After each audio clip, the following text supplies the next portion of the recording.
Amém. Eu queria que vocês abrissem em Mateus 24.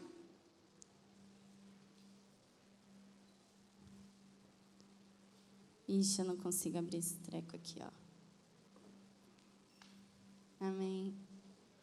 Vocês podem aumentar um fundo musical para mim, por favor? Que eu gosto. Ai, tô tão feliz. Tão gostoso. Amém. Amém. Hoje é o último culto de avivamento. Mas a gente tem que descer do Monte da Glória, irmãos.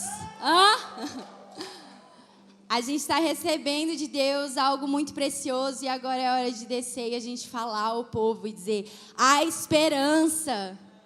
Existe uma esperança maior. Existe vida e vida abundante. Amém? Amanhã vai ser um culto muito especial. E hoje eu queria que a gente terminasse esse culto dos cultos de avivamento. A gente lembrando o nosso coração, a nossa mente, os nossos ossos, a nossa pele. Porque nós fazemos o que fazemos. O que nós estamos fazendo? Para que nós estamos gastando a nossa vida? Nós perdemos a nossa vida para viver a vida de Deus. A nossa vida está agarrada com Cristo e nós servimos o seu propósito. Então hoje nós vamos relembrar a nossa alma, o nosso coração, a nossa vida. Que o evangelho completo é que Ele veio, Ele morreu, ressuscitou e voltará. Esse é o evangelho inteiro, esse é o evangelho completo. Gente, olha, uma coisa aqui. Eu falo muita coisa, palavra errada, então, não se distrai, tá bom? Por favor. É porque eu penso a palavra, aí a bicha sai com as sílabas todas trocadas. Quando eu for falar sacerdócio, o negócio vai ficar assim, vai ser quase falando em línguas. Mas amém. Então nós temos que nos lembrar o porquê que nós respiramos, qual é o propósito da nossa vida, se não é para que Ele venha. Nós estamos servindo o propósito de Cristo. Nós não estamos aqui só para que a gente age em sinais e maravilhas, mas é porque Ele instaurou o reino e nos ensinou como caminhar, mas Ele diz: ei, isso é só uma sombra daquilo que virá. Então, o nosso desejo do nosso coração precisa estar dentro: ei, eu estou aqui comendo e bebendo e vivendo aquilo que eu vi na vida do meu rei, mas eu sei que isso ainda é só uma sombra daquilo que está por vir. Então, o meu coração anseia pelo grande dia.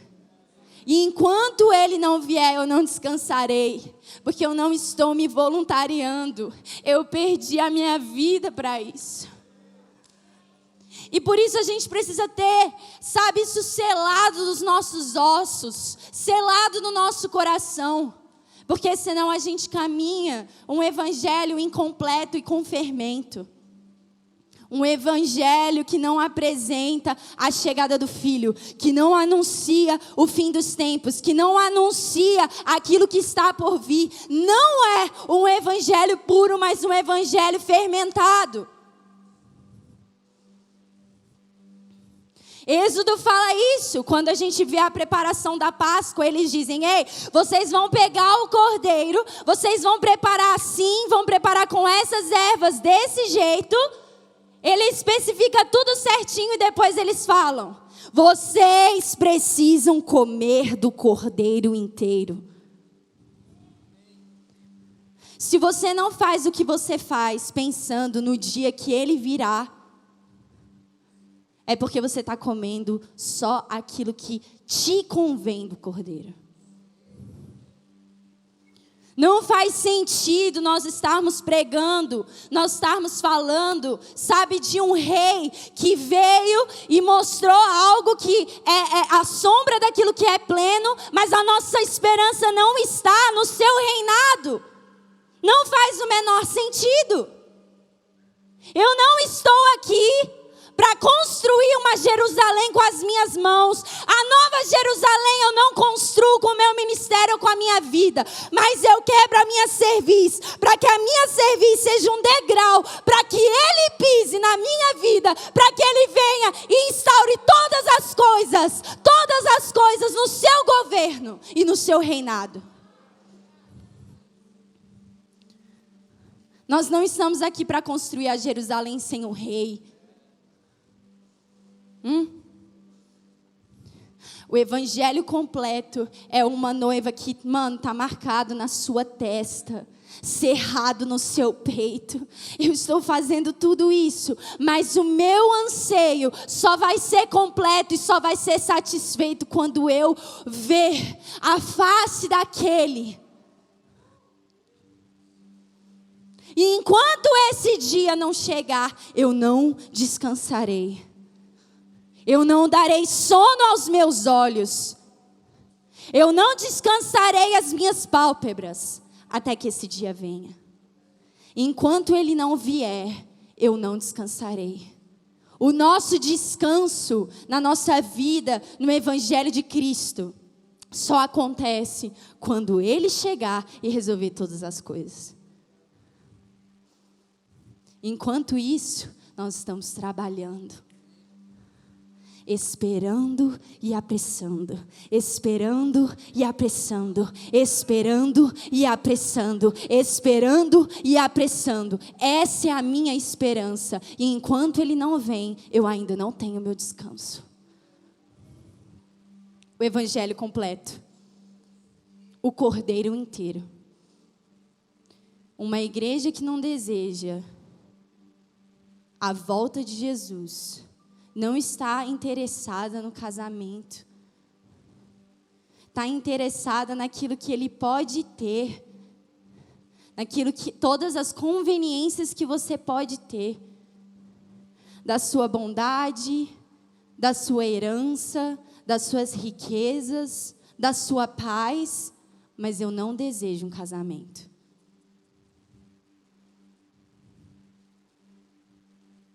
Se nós não desejamos a volta de Jesus, então a gente entendeu o evangelho completamente errado. Mateus 24.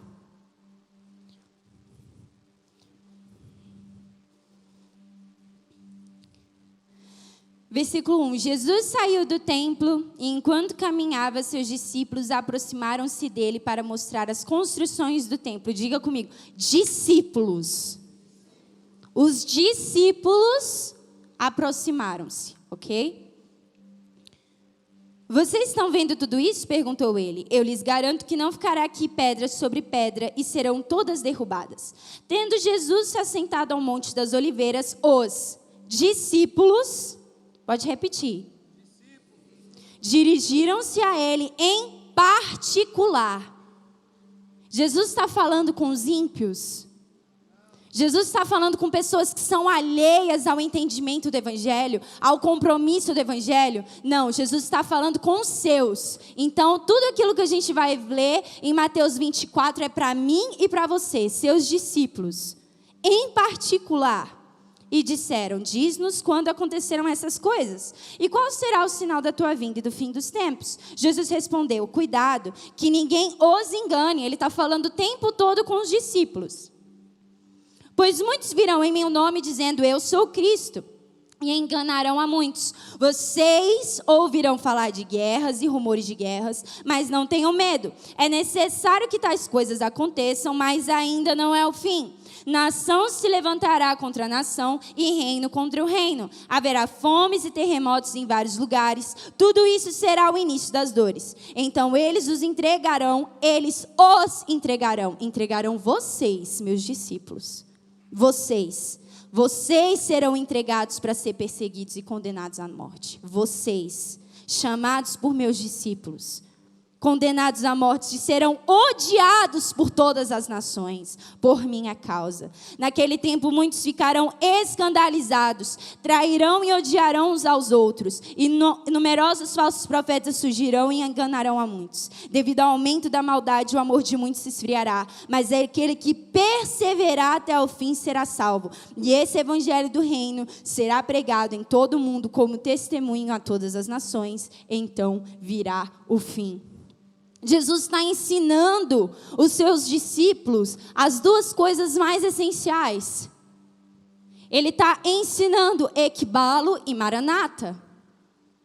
Ele está ensinando, as duas coisas andam juntos. As duas coisas andam juntas. Vocês foram comissionados. Mas a esperança de vocês não está naquilo que vai acontecer aqui, mas somente quando eu vier restaurar todas as coisas. E aí ele começa falando, vocês serão perseguidos e condenados à morte. Vocês serão perseguidos e odiados por todas as nações por minha causa. Eu acredito que nós somos a geração do fim dos tempos. Eu acredito. E nós precisamos ter um entendimento que todo esse sofrimento e perseguição, se a sua esperança estiver somente nas coisas que você vai conseguir, que você vai agir no seu ministério aqui e não em Cristo Jesus, você não vai conseguir permanecer fiel até o fim, porque o seu evangelho é fermentado. Tudo tem que estar em Cristo. Se todas as coisas estiverem fundamentadas em Cristo, então o meu evangelho é puro. Mas se em algum momento eu desvio e fundamento a minha vida, o meu ministério, a minha unção, ou qualquer outro desejo em qualquer outra coisa que tenha fim final, no sentido de, eu evangelizo por evangelizar, ou eu faço a cura por conta da cura, ou qualquer coisa por ela mesma, não sendo fundamentada em Cristo, você não vai permanecer.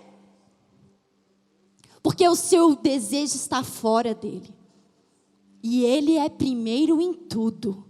Ele não divide o seu lugar nos nossos corações. Ou ele é primeiro, ou ele não está.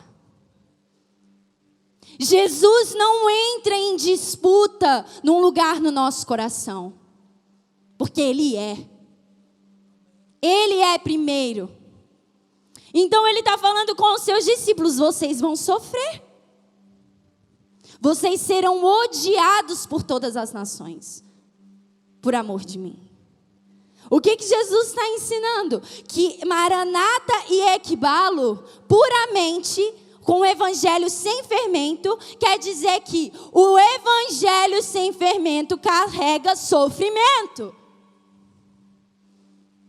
Não existe evangelho sem sofrimento. Não existe. Quando ele fala lá nos versículos seguintes, lá no versículo 24, ele fala, pois aparecerão falsos cristos, falsos profetas, que realizarão grandes sinais e maravilhas para, se possível, enganar até os eleitos. Nós temos que derramar lágrimas para que o nosso evangelho seja puro e completo.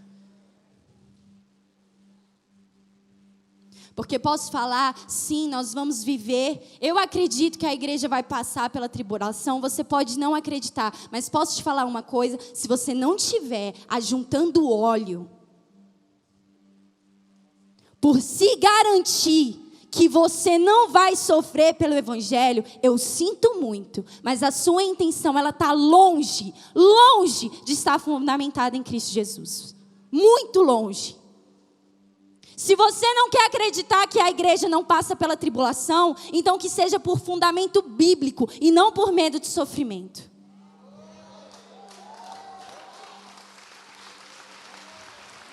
E posso te falar, cara, você precisa juntar óleo, muito óleo para a sua vida. Muito óleo para a sua vida. Mas não é só para que eu permaneça, para que eu seja sustentado nos dias, mas é porque Ele é digno de tudo. E por isso eu ajunto óleo. Não é para ser mais, para ser menos pesado para mim, ou para que eu sofra menos. Não, mas é porque eu seja achado, encontrado, aprovado. Aprovado. Não se garanta, meu querido.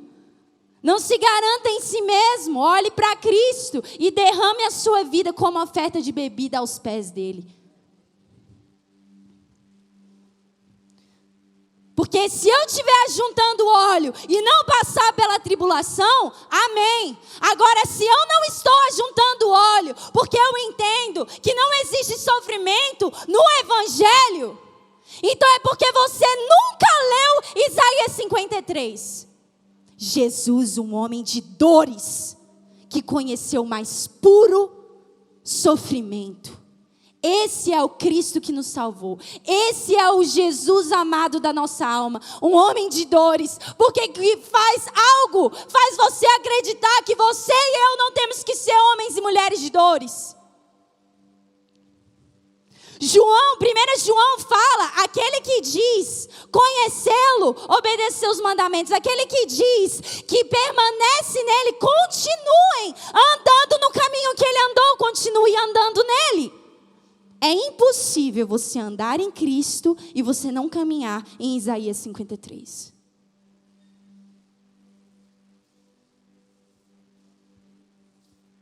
Quão formosos são os pés daqueles que pregam o Evangelho, porque podem ter o privilégio de seguir as pegadas de Cristo. Um homem de dores.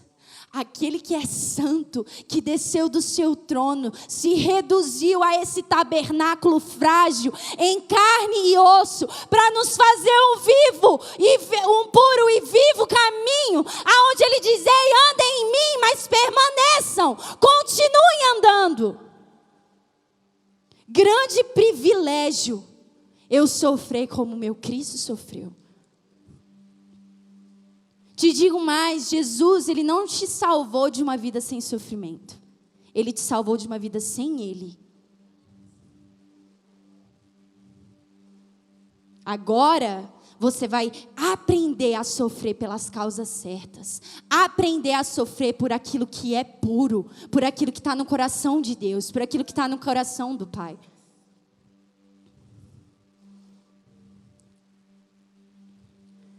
Não existe evangelho sem sofrimento. Jesus está falando, vocês. Presta atenção aqui, ó. Oxi. Uai. Olha eu ali. Gente, tecnologia é uma coisa, né? Tá. Então presta atenção aqui, agora que a gente dá uma risadinha. O evangelho é sofrimento, meus amigos. A gente ri, a gente se alegra com os nossos irmãos, mas mano, se eu precisar morrer, eu morrerei. É Esther, como Esther que tinha esse entendimento, por amor ao seu povo, fala, ei, jejuem, planteiem junto comigo, mas prestem atenção, se eu não voltar, eu vou ter morrido em honra e glória por amor do meu Deus. Eu vou entrar, mas eu não sei se eu volto.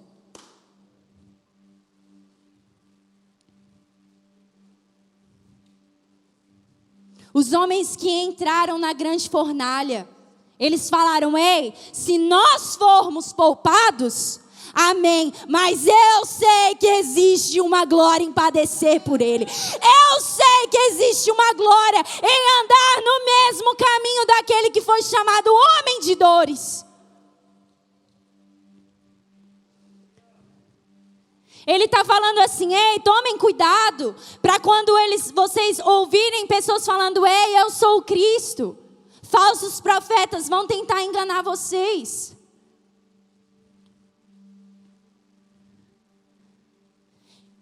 O espírito do anticristo é um evangelho sem sofrimento. Se no fim dos tempos, se até o fim dos tempos você não entender que não tem como você viver o evangelho do reino sem sofrimento, você vai ser enganado. porque vai haver manifestações de prodígios, maravilhas e todas as coisas. E se você não estiver bem reconhecendo, fala: ei, isso não se parece com a liderança do meu Deus. Isso não se parece com a liderança de Jesus, o homem de dores. Eu conheço, porque esse caminho não me é estranho. Eu não comecei a pisar no sofrimento quando começou a tribulação. Eu já ando em sofrimento porque eu oro: Senhor, quais são as dores do seu coração? Me mostra, porque eu quero chorar. Eu quero prantear. Jesus, um homem de dores.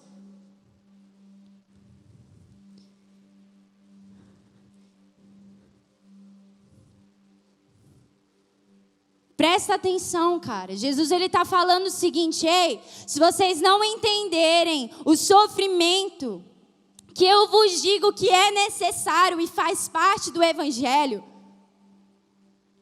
vocês vão se ofender com a minha liderança no fim dos dias. As pessoas que tiram o sofrimento do evangelho vão se ofender com a liderança de Jesus nos últimos tempos. Porque não vão reconhecer Jesus como um homem de dores, mas vão fugir disso. Não, isso não se parece. Não, existe um caminho diferente. Não, Jesus já sofreu na cruz para que eu não pudesse sofrer. Ei, ele entrou e adentrou as comportas dos céus com marcas da cruz em suas mãos. Por que que Cristo, o Filho digno, o Cordeiro digno, que entrou nos céus com as suas marcas, porque você acha que não existe uma glória em você entrar com as marcas pregadas no Evangelho na sua vida? Existe uma glória maior. Eu quero entrar. Ei, olha o que eu sofri por amor do Senhor. E sofreria de novo, porque eu sei que existe uma glória em padecer. Romanos 8 vai dizer a mesma coisa. Ele fala: vocês são filhos, vocês são co-herdeiros com Cristo. Aí ele fala: porque se participamos do seu sofrimento, certamente participaremos da sua glória. É uma condição. É uma condição. Participaremos da sua glória se entendemos os seus sofrimentos, cara. Não tire os sofrimentos do evangelho. Porque senão nós vamos ser igual o capítulo 23 que fala: ai de vocês, mestres da lei, fariseus hipócritas, porque percorrem terra e mar para fazer um convertido, e quando conseguem, vocês o tornam 2 vezes mais filho do inferno do que vocês. Por isso nós precisamos carregar cravado nas nossas vidas o evangelho sem fermento.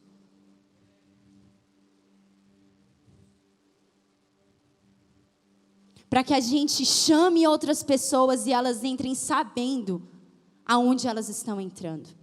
Eu não estou falando para você, mano, pregar o sofrimento para as pessoas, não é isso. Mas entenda, se você não prega o evangelho completo porque ele não é evangelho completo para você, então é melhor que você, mano, pranteie e se arrependa antes de você pregar a outros. Amém? Vocês estão bem? Estão tristes? É para ficar mesmo. Não, estou brincando. Mais ou menos. Então, nós precisamos guardar óleo para que a gente permaneça fiel. Se você não tem Maranata como objetivo da sua vida, o seu ekbalo é uma ambição egoísta, cara. É uma intenção para a sua própria glória. Se nosso ekbalo se resume a levantar nossos sapatos para cima, mas não entender a glória do sofrimento, então o seu envio é para construir seu próprio ministério e as suas próprias riquezas, o seu próprio reinado. As pessoas precisam mais do que você levantar os seus sapatos. As pessoas precisam mais do que os seus posts no Instagram. As pessoas precisam mais, cara, do que isso. É falar, ei, se eu precisar morrer para que você conheça o meu Salvador, eu vou entregar a minha vida, porque eu sei o que Ele fez na minha vida. Eu sei aquilo que Ele realizou na minha vida. Então, se eu tiver que morrer para que você entenda que Ele é, eu morrerei. Porque para mim morrer é lucro. Eu estou livre do temor dos homens, eu estou livre do temor da morte. Porque o meu coração está firmado nele.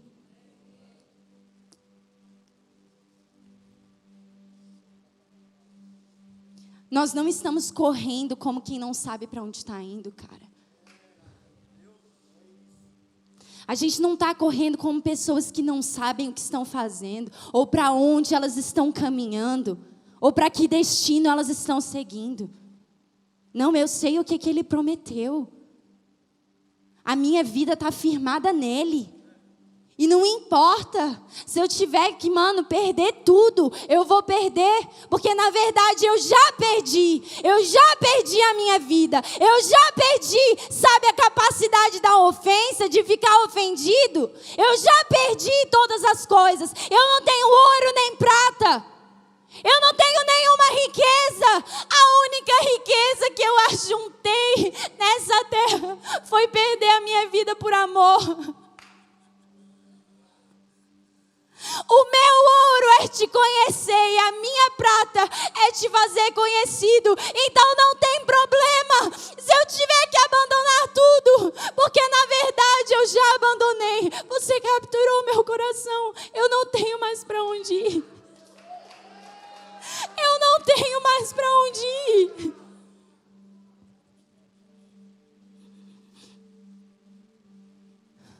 Imagine o grande privilégio de ser chamado como aqueles, os poucos que permaneceram com seu coração em chamas.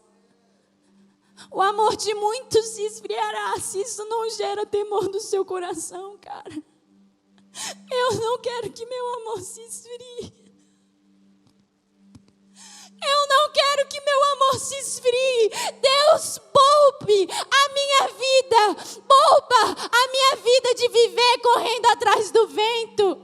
De correr pelos meus próprios interesses. Para fazer ministério. Para as pessoas acharem que eu sou de Deus. Ou que eu tenho unção.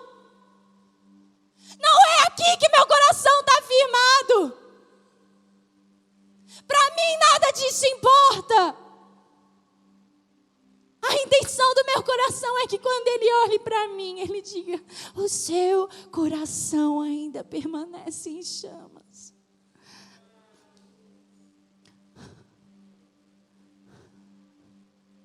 Dele olhar para o meu coração e meu coração está gritando. Ele disse que viria sem demora.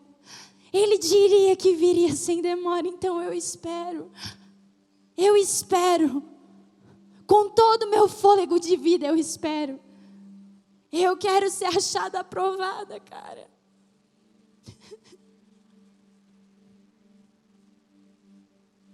Eu quero ser achada aprovada, cara.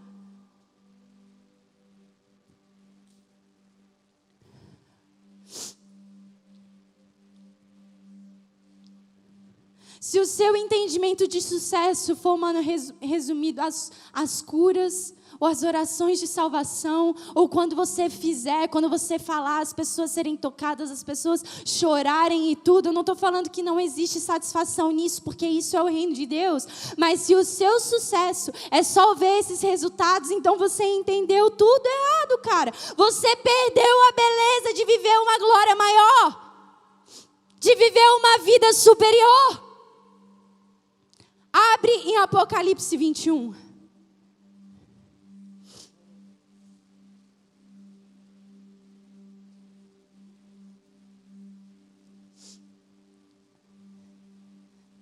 Tá faltando. Gente, olha só, o meu Apocalipse 21 estava comer um pedaço. Então, vou ter que ler aqui. Apocalipse 21, versículo 22.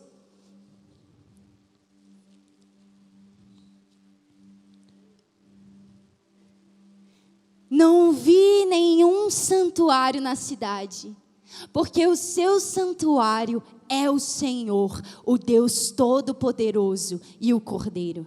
A cidade não precisa do sol nem da lua para lhe dar claridade, pois a glória de Deus a ilumina e o Cordeiro é a sua lâmpada. As nações andarão mediante a sua luz e os reis da terra lhe trazem a sua glória. Os seus portões jamais se fecharão de dia, pois dela não haverá noite, e lhe trarão glória e honra das nações. Nela não entrará nada que seja impuro, nem o que pratica abominação e mentira, mas somente os escritos no livro da vida do Cordeiro. É aqui que está o meu sucesso. O meu sucesso é ver o amado da minha alma reinando em glória sobre todas as nações. E na cidade não haverá santuário, porque o próprio Deus é o santuário. E não precisará nem de sol, nem de lua, porque o seu brilho iluminará toda a cidade de Jerusalém. A minha esperança está nesse lugar. Por isso, se existir cura, se existir salvação, se existir batismo, se eu vir ou não vir o resultado das coisas, o meu coração não está nisso. O meu coração não está nessas coisas. Eu vou trabalhar, sim. Eu vou me comprometer, sim. Porque foi isso que Ele me ensinou. Mas a minha esperança não está nessas coisas. A minha esperança está no dia que Ele se assentará no monte e chamará todas as nações. Venham, porque eu ensinarei a vocês a respeito de todas as coisas. Eu quero ser ensinada por Ele. Eu quero chegar nesse dia e ser parte de todas as nações que vão correr até o monte. Ei, veja, o Messias vai nos ensinar a respeito de todas as coisas. O meu sucesso, o meu entendimento, o meu fôlego de vida, eu estou gastando a minha vida para isso. Eu estou gastando a minha vida para isso. Abre em Hebreus 11.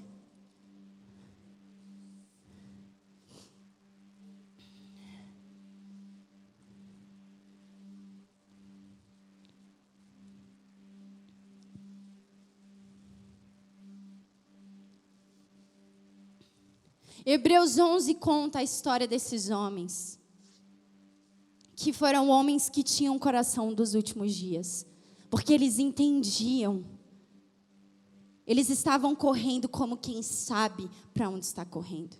Eles gastaram e aprenderam a gastar a sua vida da forma certa, da maneira certa.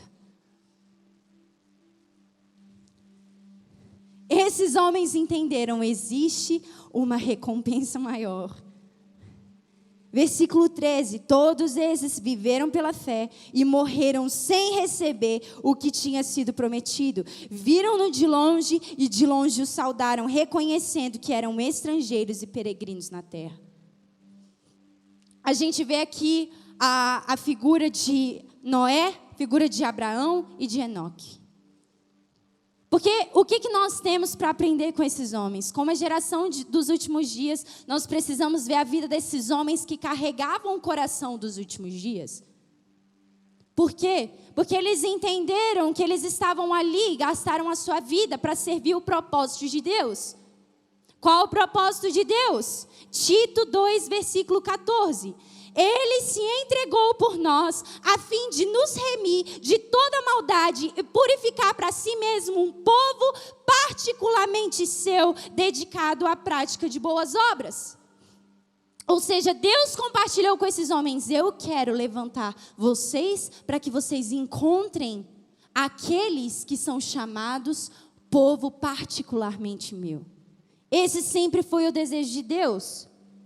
Um povo seu, por sua possessão, que o ama de todo o coração. que o ama com todo o seu fôlego de vida. Esse sempre foi o desejo de Deus. E Ele ergueu esses homens entenderam. E por isso, porque temos que aprender com eles, porque da mesma forma hoje nós estamos trabalhando para a mesma coisa. O desejo de Deus não mudou. Ele continua procurando. Ele continua desejando receber um povo por toda a sua possessão. Um povo particularmente seu. Esse é o desejo de Deus antes, é o desejo de Deus hoje e vai permanecer até que seja cumprido, até que seja satisfeito. A vida desses homens foi, eu tive a honra de que ele compartilhasse comigo o desejo do seu coração. E se eu precisar gastar a minha vida inteira e morrer para que esse propósito seja satisfeito, eu morrerei. Porque existe uma glória em padecer. Abre em Gênesis. A gente vai ver a vida de Noé primeiro. Lá em Mateus 24, nos versículos lá depois, que toca a última trombeta e que Cristo vem. Ele fala lá nos versículos posteriores. Os últimos dias serão como os dias de Noé. Então a gente precisa aprender o coração de Noé. Para a gente entender como nós devemos nos portar, como a gente deve se preparar para a volta. Amém? Versículo 6. Gênesis 6, versículo 6. Então o Senhor arrependeu-se de ter feito o homem sobre a terra, e isso cortou-lhe o coração. Disse o Senhor: farei desaparecer da face da terra o homem que criei, os homens e também os grandes animais os pequenos e as aves do céu, arrependendo-me de havê-los feito. Noé, porém, o Senhor mostrou benevolência. Versículo 9. Essa é a história da família de Noé. Noé era um homem justo, íntegro entre o povo da sua época. Ele andava com Deus. Primeiro de tudo, Deus tinha uma angústia no seu coração. O desejo de Deus era ter um povo particularmente seu. E ele via aquelas pessoas completamente dadas às concupiscências da sua carne, da iniquidade. Então aquilo cortou-lhe o coração. E no ímpeto do desejo de Deus em querer que ele tenha o seu desejo satisfeito e tendo a angústia do seu coração, ele encontra Noé. E ele fala: eu vou compartilhar com você o meu coração. Se você não entende a glória disso, cara, vamos que eu vou te explicar. Vamos lá. Deus tinha uma dor no seu coração. E ele encontrou um homem em meio a todos os homens, em meio a todo aquele povo, e disse: ei, Noé, você encontrou favor aos meus olhos. Eu te achei aprovado e eu vou dividir com você aquilo que eu estou sentindo. Eu vou dividir com você a sofrência do meu coração, os sofrimentos que eu estou sentindo. O meu coração eu vou compartilhar com você. Se você não entende, cara, a glória disso, eu quero ser encontrada como Noé. De Deus falar: eu vou compartilhar com você o que eu estou sentindo. Eu, Deus Todo-Poderoso, vou me inclinar e dizer: eu te achei, eu encontrei, você achou favor nos meus olhos, e eu vou compartilhar com você o meu coração. Versículo 13, Deus disse a Noé: darei fim a todos os seres humanos, porque a terra encheu-se de violência por causa deles, e eu os destruirei com a terra. Ou seja, Deus, ele não só compartilha o sofrer do seu coração, mas ele fala: eu vou fazer isso. Essa é a providência que eu vou tomar. Você quer participar comigo do meu plano? Sim, eu desejo. Sim, eu desejo. E eu vou gastar a minha vida para ver o desejo do seu coração sendo satisfeito, porque não existe outro caminho, eu não tenho para onde ir. Você é o mais belo entre milhares e milhares. Então sim, eu vou gastar a minha vida. Entre o tempo que Deus chamou Noé para construir a arca e o momento que Noé entra na arca, tem um gap aí de 100 anos. E por todo esse tempo ele estava fazendo a mesma coisa, esperando pela mesma coisa, confiando na mesma coisa, tendo seus olhos fixos na mesma coisa. Ei, ele disse, ele compartilhou comigo, e independente do que os outros dizem, eu vou obedecer, porque existe uma glória. Vamos lá. Isso precisa queimar seu coração, cara.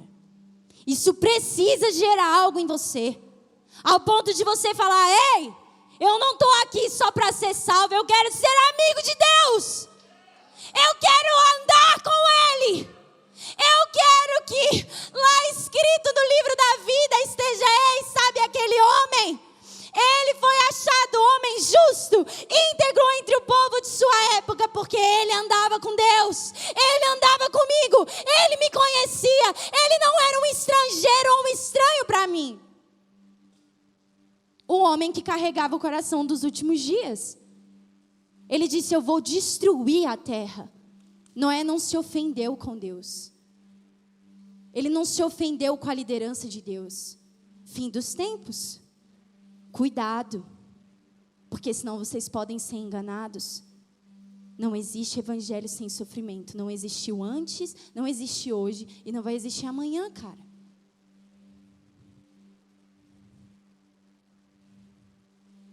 Esses homens entenderam a glória de padecer. Ó, volta lá em Hebreus 11.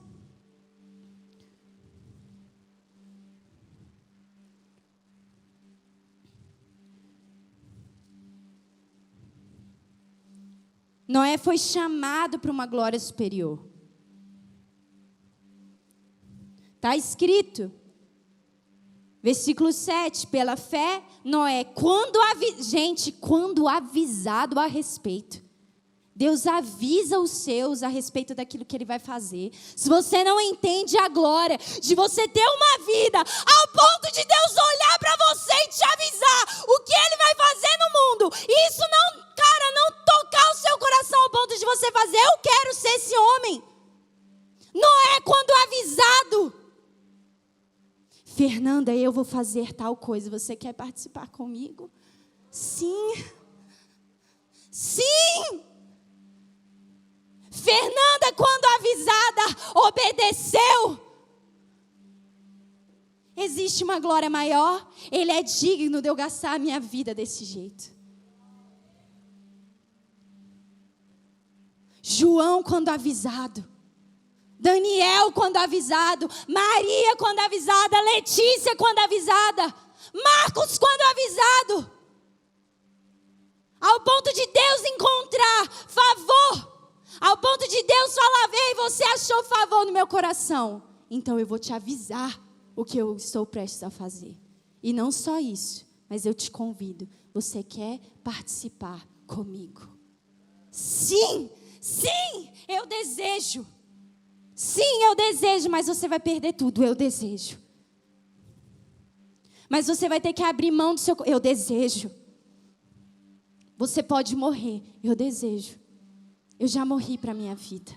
Eu vivo a sua vida agora. Eu vivo os seus desejos, eu vivo o seu interesse. Ei, mas aí você talvez nunca mais veja a sua família. Eu desejo. Porque você é suficiente. E eu sei que no dia mau e no dia da dor, eu encontrarei consolo no Senhor.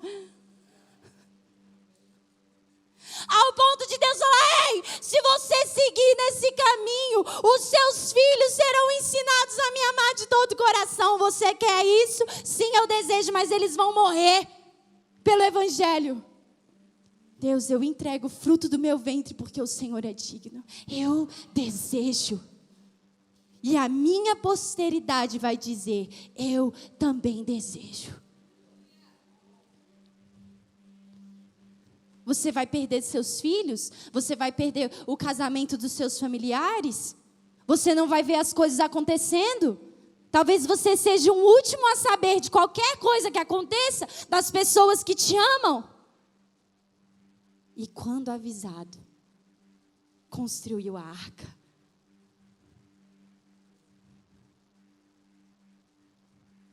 Não importa.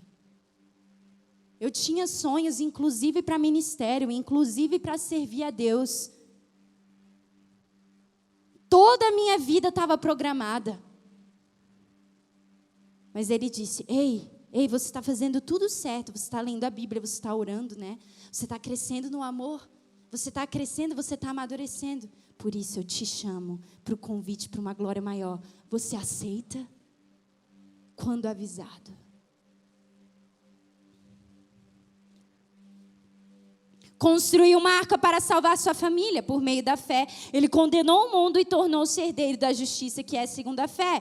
Abraão, quando chamado, obedeceu.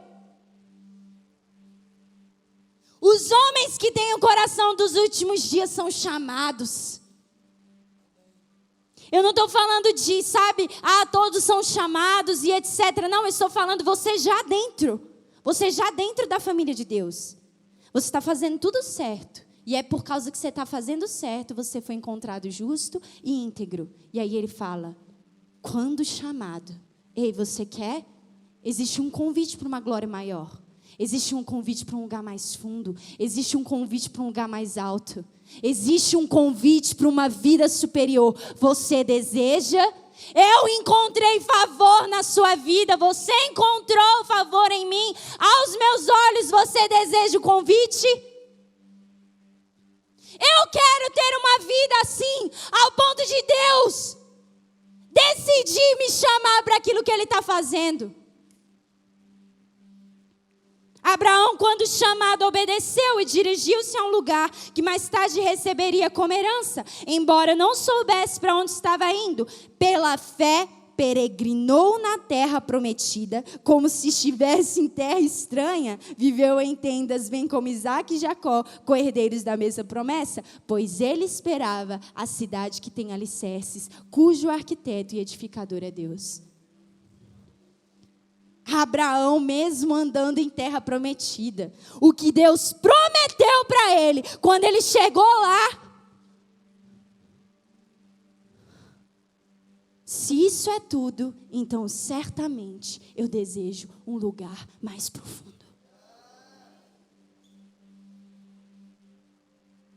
Você andar na terra prometida como uma terra, como um peregrino.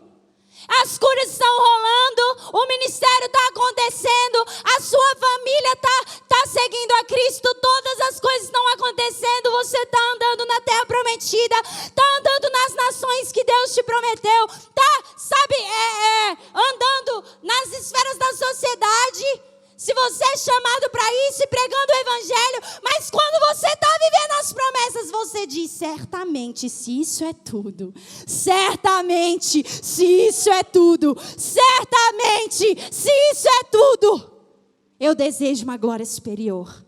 Eu estou esperando, me faz o convite. Eu estou esperando, me faça o convite para uma glória maior, para uma vida superior. Eu desejo. E Abraão, quando chamado, obedeceu. Versículo 18, embora Deus lhe tivesse dito por meio de Isaque, a sua descendência será considerada. Abraão levou em conta que Deus pode ressuscitar os mortos e figuradamente recebeu Isaque de volta dentre os mortos. Ou seja, 17, lá atrás, pela fé Abraão, quando Deus o pôs à prova, olha o convite para uma glória superior.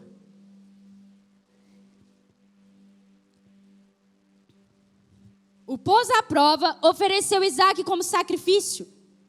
Aquele que havia recebido as promessas estava a ponto de sacrificar o seu único filho. O convite para uma glória superior. Deus chegou e falou assim, através de Isaque, a sua posteridade vai ser mais numerosa do que os grãos de areia. E quando ele andou na terra prometida, ele disse, Deus faz um convite para uma glória superior. E Abraão, quando chamado, obedeceu. Me dá o seu filho. Abraão não ia dar para Deus aquilo que estava custando a sua vida, que estava o atrapalhando. Não. A gente não está falando de uma vida ímpia que você abandonou para agora você viver a vida de Deus. Não! Deus estava pedindo para Abraão o que ele tinha dado a Abraão. É o convite para uma glória superior. É você dar a Deus o que Deus te deu.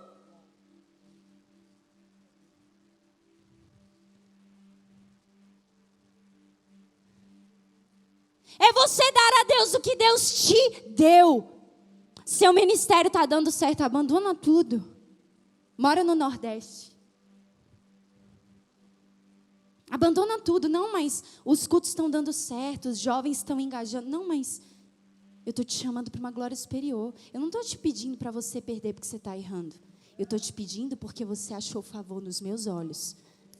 Você aceita o convite? Você aceita o convite?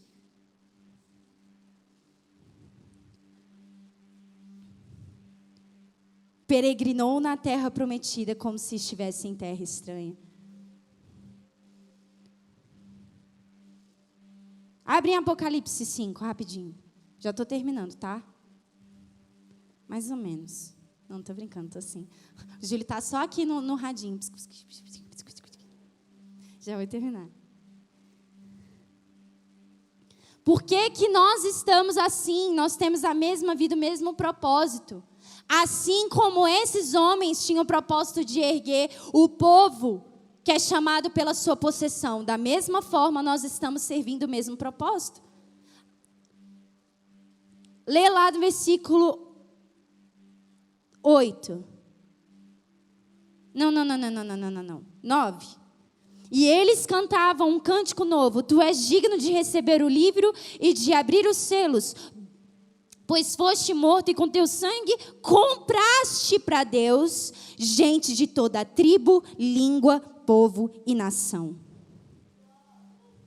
Antes, aqueles homens foram chamados para levantar aquele povo que era escolhido por Deus naquele tempo. Agora você entende a glória maior? Nós somos chamados agora para buscar e levantar um povo para a possessão eterna dele em todas as nações, todas as línguas, todas as tribos. Eu e você somos comissionados a isso. Agora eles falam, eles cantam, com sangue compraste para Deus toda a tribo, língua, povo e nação. Eu sou comissionada a erguer entre esses e dizer, você pode ser chamado como possessão do único que é digno.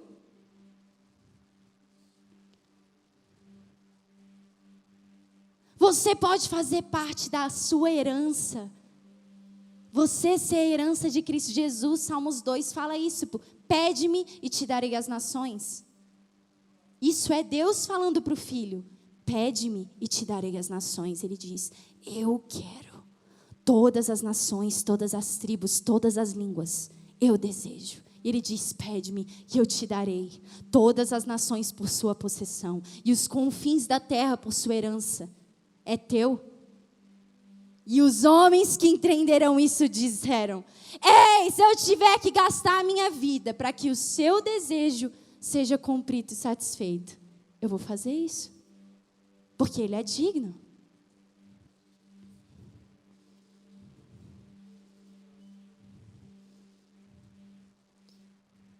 Eu vou ler aqui, continuar em Hebreus 11, mas se você não quiser abrir, não precisa. Não, precisa sim, pode abrir. Hebreus 11, versículo 5. E o último, Enoque. O último exemplo aqui que eu vou pegar sobre o homem que tinha um coração dos últimos dias. Pela fé, Enoque foi arrebatado de modo que não experimentou a morte. E já não foi encontrado, porque Deus o havia arrebatado. Pois antes de ser arrebatado, recebeu o testemunho de que tinha agradado a Deus. E aí você me pergunta, Fernanda, mas qual é a diferença dele para Abraão e para Noé? Porque eles fizeram muitas coisas. Eles fizeram muitas coisas.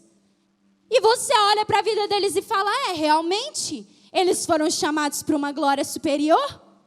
Eles realmente foram chamados para uma glória superior, para uma vida superior? Porque eles realmente foram chamados para fazer algo, para construir alguma coisa. Mas por que Enoque? Porque Enoque tinha um coração dos últimos dias. O que ele fez? O que Enoque fez ao ponto de Deus encontrar e olhar para ele e dizer, ei, você encontrou favor aos meus olhos.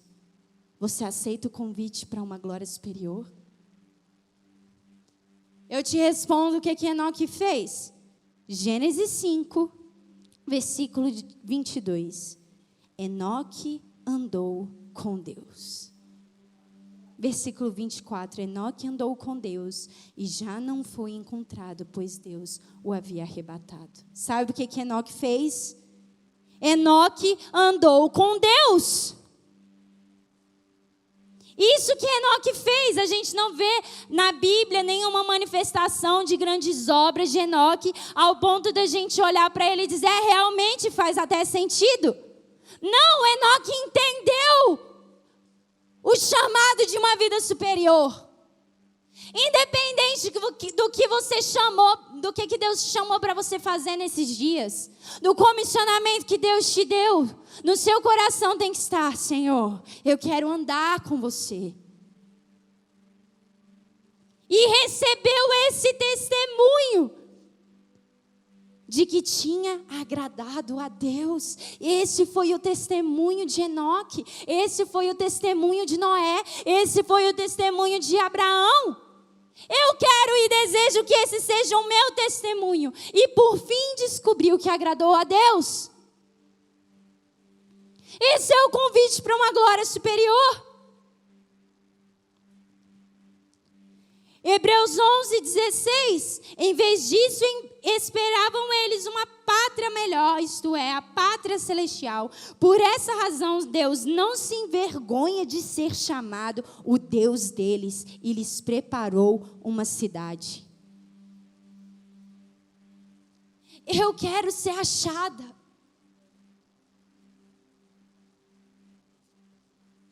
Eu quero viver uma vida ao ponto de Deus olhar para mim e me fazer um convite para uma glória maior, para uma vida superior, cara.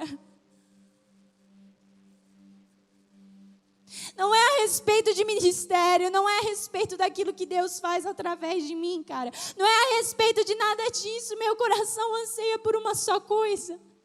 Esses homens, eles não temiam o sofrimento, eles eram livres do temor dos homens, eles não temiam nada, mas existia uma coisa que esses homens temeram: serem desaprovados.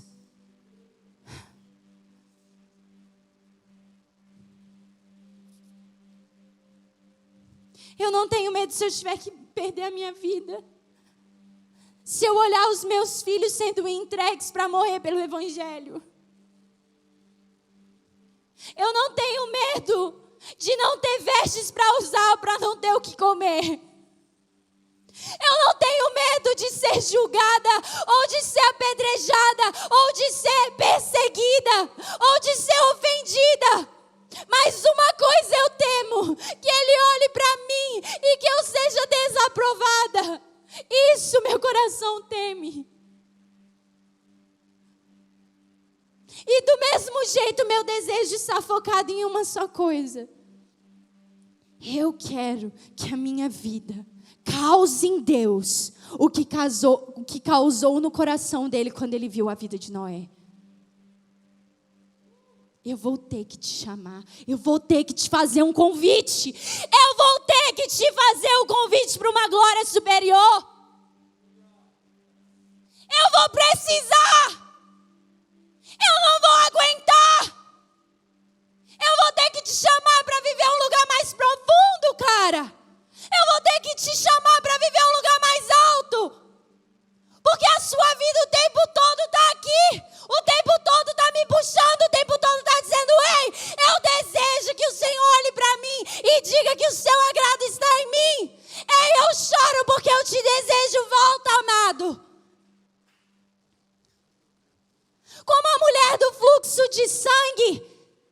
puxava, sabe, que puxou, que tocou nas vestes de Jesus. E ele falou: de mim saiu virtude. Eu quero que a minha vida esteja nesse lugar, ao ponto dele falar: ei, peraí. De mim saiu virtude. Quem é você? Quem é você? De mim saiu virtude. Aonde você está?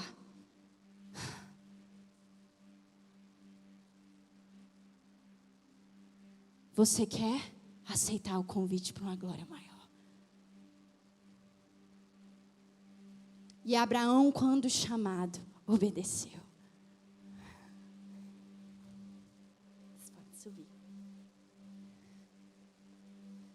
E Abraão, quando chamado, obedeceu. Versículo 35 de Hebreus 11 diz: houve mulheres que pela ressurreição tiveram de volta seus mortos. Uns foram torturados e recusaram a ser libertados para poderem alcançar uma ressurreição superior. Outros enfrentaram zombaria e açoites. Outros ainda foram acorrentados e colocados na prisão, apedrejados, cerrados ao meio, postos à prova, mortos a fio de espada. Andaram errantes, vestidos de pele de ovelhas e de cabras, necessitados, afligidos e maltratados. O mundo não era digno deles. Vagaram pelos desertos e montes, pelas cavernas e grutas. Todos esses receberam bom testemunho por meio da fé. No entanto, nenhum deles recebeu o que havia sido prometido. Deus havia plantado algo melhor para nós, para que conosco fossem eles aperfeiçoados.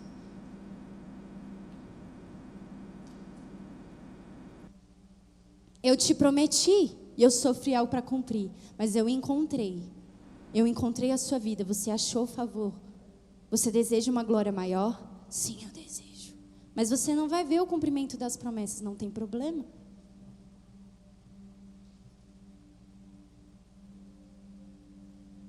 Não tem problema, meu coração nunca esteve nisso. Eu só estava fazendo isso para te chamar a atenção, para você me olhar e me fazer um convite.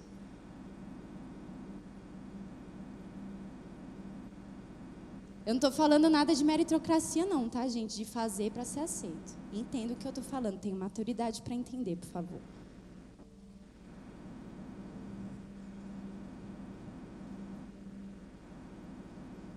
Eu quero receber esse convite para uma glória superior, cara. Eu desejo. Pode tirar aqui para mim, por favor? Esses homens entenderam, cara. Por isso, quando você sair daqui, que você for fazer aquilo que Deus te chamou para você tocar as suas cidades, para você ir nas boates, para você ir nos bares, para você ir, para outros países, pregar o evangelho e viver todas essas coisas, o que na verdade você está esperando é que Ele te faça o convite para uma glória superior, para uma vida superior, aonde Deus vai olhar para você e falar: ei, você foi achado aprovado. Você foi achado do meu agrado. Eu me agradei de ti. Então eu te chamo. E eu quero estar preparado. Eu quero estar preparada para responder como Abraão respondeu. E quando chamado, obedeceu. E quando chamado, obedeceu.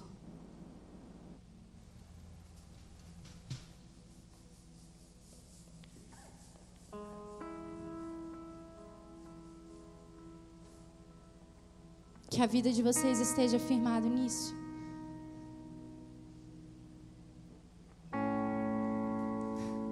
Porque independente das coisas que acontecerem, você só está com a sua esperança em uma só coisa, com o seu desejo em uma só coisa. E Enoque andou com Deus e foi chamado para uma glória superior. Eu quero ser achada aprovada.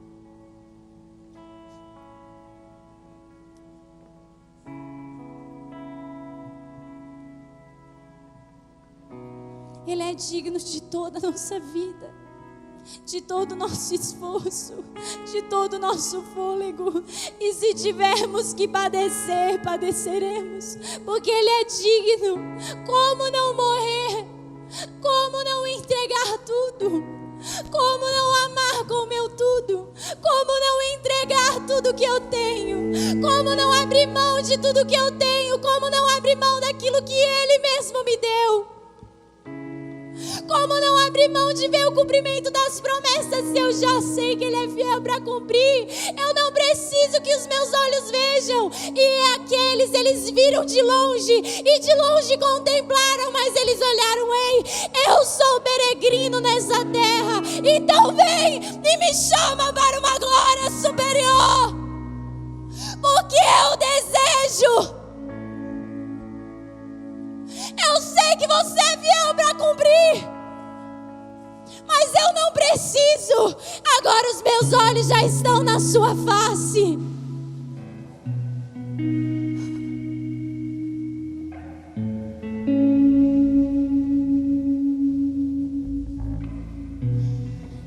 Nenhuma perda é maior do que o privilégio.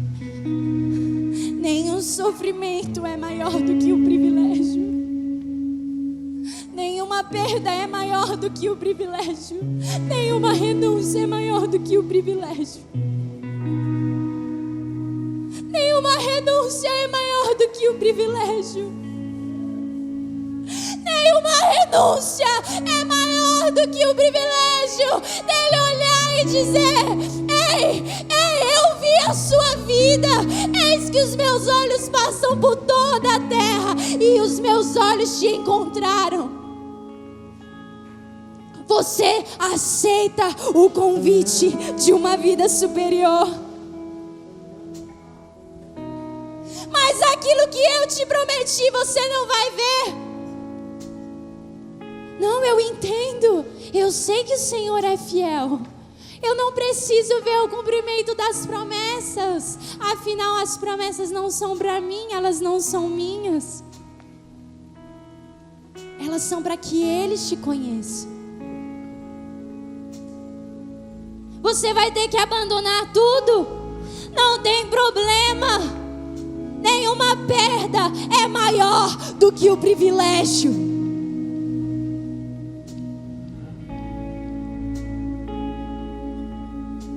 E se eu tiver que padecer, eu padecerei. Eu já escolhi morrer para mim. Eu já escolhi abandonar a minha vida e eu não quero ela de volta, cara. Eu já escolhi abandonar, então eu não vou tomar de volta. Eu não vou tomar a minha vida de volta das mãos dele, por medo de sofrimento, por desejo pelo conforto, ou por desejo de afirmação, ou desejo de ser, sabe, aprovado pelos homens, ou pelo temor dos homens. Não, eu não vou tomar a minha vida de volta. Nenhuma perda é maior do que o privilégio. Nenhuma perda é maior do que o privilégio. Eu não estou titubeando. Eu não estou decidindo se vale a pena ou não. Eu só estou esperando. Ei, o que você está esperando? Que ele me faça o convite. Que ele me encontre aprovado. Que ele diz: ei, eu vou te compartilhar o meu coração. Sim, Senhor. Fala as suas dores. Fala, Senhor Jesus, aonde o Senhor quer tocar. Eu quero tocar aquele povo. Tanto para você ir morrer os lugares onde a igreja é perseguida. Quando você abrir mão do seu sonho de viajar as nações, para você ficar na sua igreja local e você derramar lágrimas pelos jovens e adolescentes da sua nação. Não, Senhor, sim, eu teria o desejo mesmo de viajar as nações. Mas o Senhor me convidou e compartilhou o seu desejo para que eu gaste a minha vida, para que as minhas crianças não sejam tocadas na sua sexualidade. Então eu vou gastar a minha vida para isso. E eu não vou tomar a minha vida de volta. porque nenhuma perda é maior do que o privilégio. Eu não estou titubeando. Eu não estou colocando na balança aquilo que vale o sofrimento ou não. Meu único desejo é que Ele venha e Ele me encontre aprovada. Eu quero ser conhecida e não uma estranha. Eu vou chegar nos países perseguidos, e quando eu pisar lá, não vai ser um lugar estranho para mim, porque Ele já tem compartilhado os seus sofrimentos. Eu não começo a sofrer aqui agora, mas eu já sofro desde o início, porque Ele falou: ei, será que eu posso compartilhar com você o desejo do meu coração? Sim, Senhor, você pode. Mas é uma angústia sem fim. Sim, Senhor.